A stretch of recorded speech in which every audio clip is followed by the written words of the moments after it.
Do you struggle with painting water?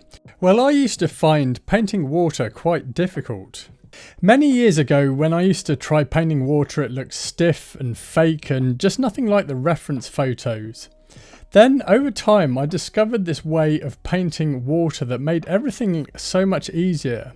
In this video, I'm going to show you exactly how I painted this commissioned New Zealand landscape, but more importantly, I'll show you the river painting technique that's going to make your life so much easier. So I'm painting on some loose medium weave oil primed Belgian linen, and the reason for this is because the client that I was painting this for lived in the United States and I'm in New Zealand, so I wanted to be able to easily send this painting through the post overseas. What I did was I rolled it up in a tube and then the client was able to get it stretched and framed afterwards. The painting itself measures 16 inches by 16 inches and I also left a 2-inch border all the way around. Now I'm painting in oils here and the brand of paint I'm using is Blue Ridge Oils, and if you want to get some I've put a link in the description box below. And what I did was I sketched out the composition with burnt sienna mixed with some oleo gel, which helps to improve the flow of the paint.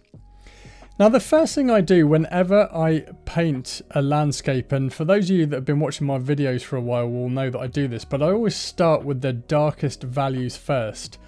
So I want to establish a tonal framework to begin with, and it's going to make it much easier to paint the areas in light afterwards. So I've started off with the shadows in the riverbank here, and I've used a mix of ultramarine blue with burnt sienna, a little bit of alizarin crimson and a small amount of titanium white. I've also used these colours for the bushes that are in the midground and the same colours for the mountains and clouds in the background, only I've added more titanium white to make the value lighter. I've also made sure that the colour mixture has more of a blue cast in it as well. So once I'd established the main areas of shadows in the painting, I then got to work on painting the mountains in the background first of all, and then I began working my way forward. So the mountains in the background contain low chroma colours, so I was using varying combinations of yellow ochre with ultramarine blue, titanium white, alizarin crimson and even a little burnt sienna. And I was getting some of those pale straw coloured tones in there that you find in mountain landscapes. And also just communicating some greens in there for the vegetation. Now the thing with green is it's a colour that drops out quite quickly as it goes into the distance, so I mustn't use any kind of saturated green for the mountain in the distance, otherwise it's just going to bring it forward and we'll lose that distance in the painting. So we really got to keep an eye on our tones and also the saturation of our colours when we paint landscapes such as this one. So all the while as I'm painting, I'm always thinking about tonal values, and values more so than colour, because this is what's really going to create the depth and distance in the painting. Although the colour mixing is important as well, but mainly I'm thinking in terms of value. Now next I was painting the sky and clouds, so I painted the cloud highlights using a mix of titanium white and a little burnt sienna, and then allowing some of the shadow mix of the clouds to mix in with the highlight mix. And then I painted the sky using a mix of ultramarine blue with a little phthalo green and some titanium white. Then following this I was just working my way forward in the painting, so painting this vegetation. There's lots of trees and shrubs growing along here. It's really quite a harsh, rugged landscape, and for this I was using a mix of yellow ochre with ultramarine blue, a little bit of cadmium yellow medium, titanium white, and then colours such as burnt sienna and alizarin crimson, which adds a red element to it. So it's not a very bright green at all, but reasonably dark in value. And then moving forward I was painting the straw coloured grass that's in the foreground.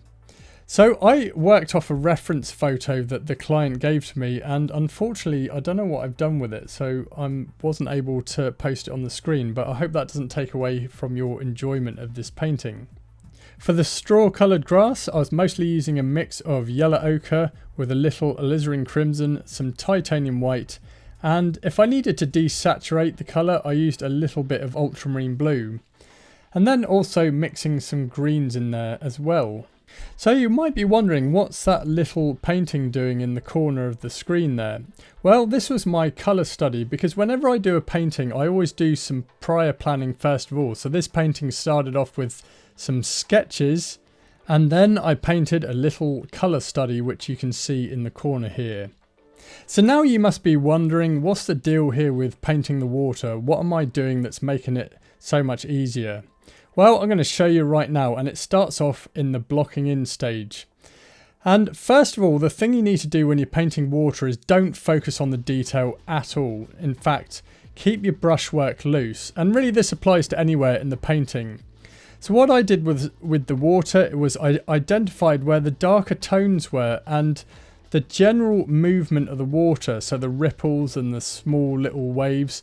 Part of the river's flowing faster, some of it's moving more slowly, but in general I was just identifying where the main darker areas of the water are using a number 8 bristle flat brush. So we're getting some nice broad marks here. Now the colours I was using for the water was mainly ultramarine blue with yellow ochre, just a little phthalo green, titanium white and burnt sienna. The burnt sienna I used more in the foreground where you could see the clear water and the submerged rocks and stones beneath. So I'm applying the marks here with some relatively big bristle flat brushes, and actually in general when I block in a painting I try and use the biggest brushes that I can get away with, because I'm not focusing on detail but I want that painterliness and vibrancy and vitality in the painting that you get with loose brushwork. There'll be plenty of time to add detail later on.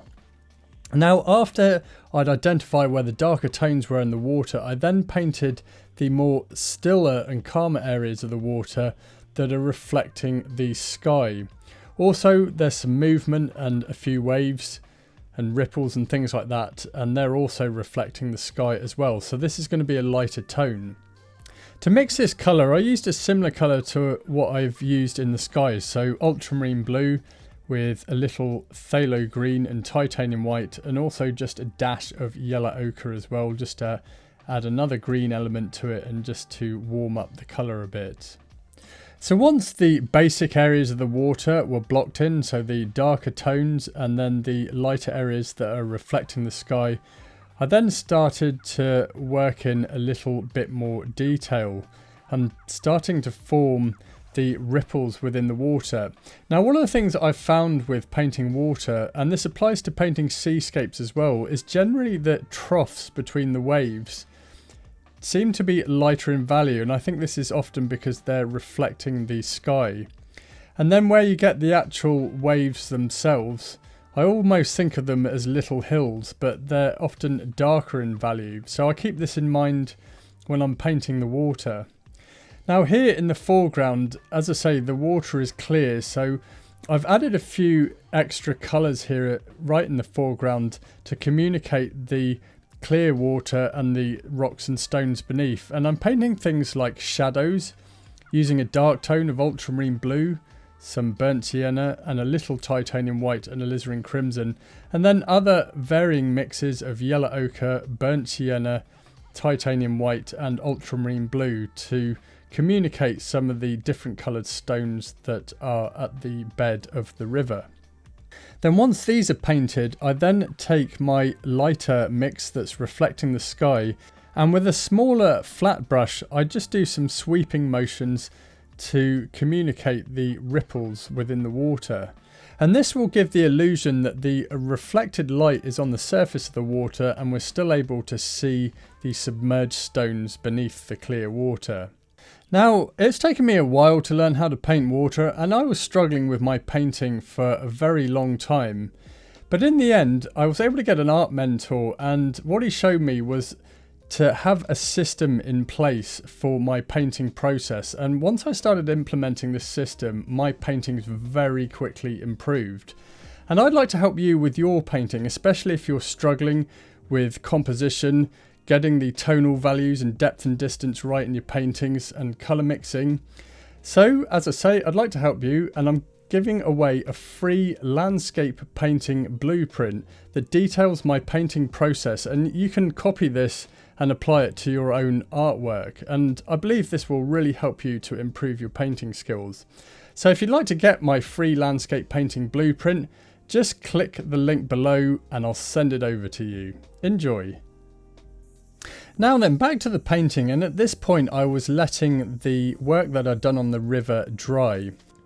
One of the other things I did with the river was I painted some shadows along the left side of the riverbank and also some shadows beneath the water, again to communicate that still clear water. Whenever I paint an artwork, I always start off with loose brushwork, and I think this is the best way to approach a painting, because then you're going to have a nice vitality and energy and painterliness to your artwork, and then you can add as little or as much detail as you like afterwards, and it's still going to have much more vibrancy to it because you've got that loose underpainting.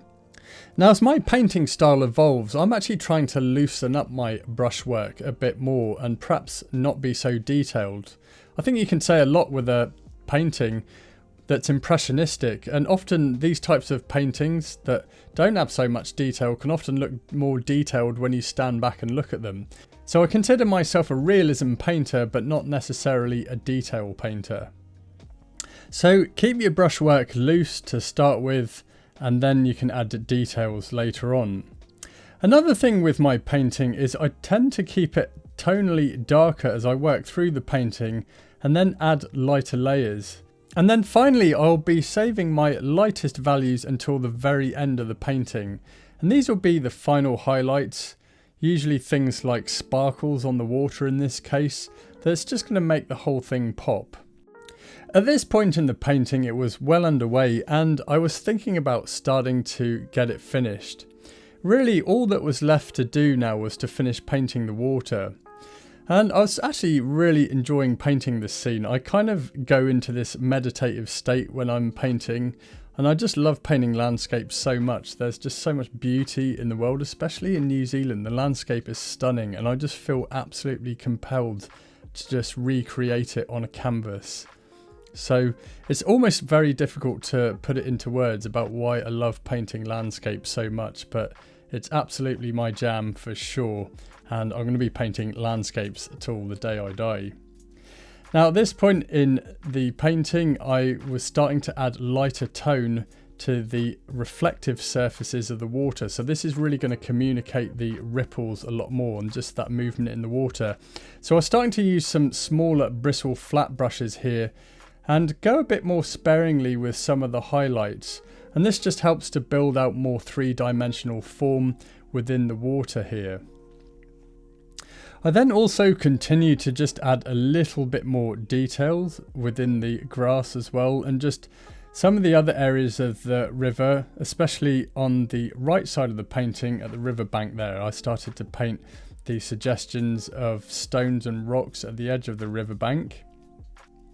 Then once I'd added these last details, the very last thing to do was to add the highlights to the water. So these are little sparkles that just communicate shimmering water, and I was using a small No. 0 synthetic pointed round brush, using a mix of titanium white with just a dash of yellow ochre. These dots of paint help to make the river look like it's sparkling in the sun. And with that the painting was complete. I then peeled off the masking tape to reveal the painting. So I hope you enjoyed this video, and if you'd like to learn more about painting water, check out this video here. See you next time.